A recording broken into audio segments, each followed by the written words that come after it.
scene right now is so different than what we saw earlier today, as Craig mentioned. This area was inundated with flooding. I'm on Guy Lombardo Boulevard in Freeport, and if you look out in front of me, you'll see a stalled car that's been here all day. That's because we saw up to 3 feet of standing water on this very road, as many people were just having to deal with this mess from flooding from today's nor'easter. Take a look. Didn't expect to have this much water with this little wind. Robert Furing, owner of Sea Isle Custom Rod Builders on Guy Lombardo Boulevard in Freeport, is surrounded by water thanks to today's nor'easter.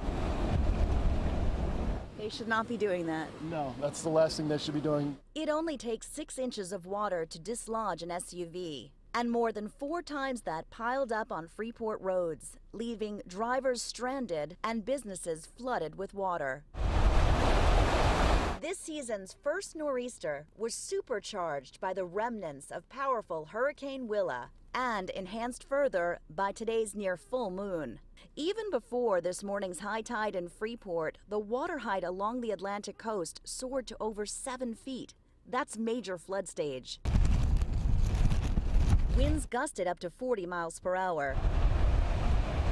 For residents and business owners here, this late October nor'easter leaves a lot of cleanup in its wake. You can't do anything about the weather.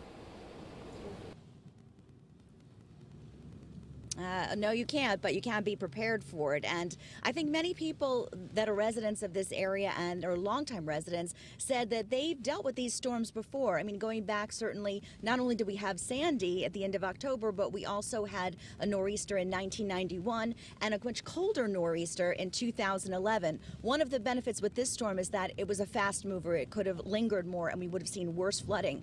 But at the time of high tide, you saw how high the water is, and look out in front of me now, the water has receded dramatically at the time of low tide. It's still very windy here. As Craig mentioned, we had some very strong wind gusts here in Freeport and not far at JFK. The wind gusted up to 40 miles per hour, and it's still windy and cold. You could really feel the change outside now that the storm has passed. And one other thing I just want to mention is that nor'easters do happen this time of year. A lot of people are saying, isn't this something we just deal with in the winter? But really they happen from September straight through April. So this is the beginning of probably more to come.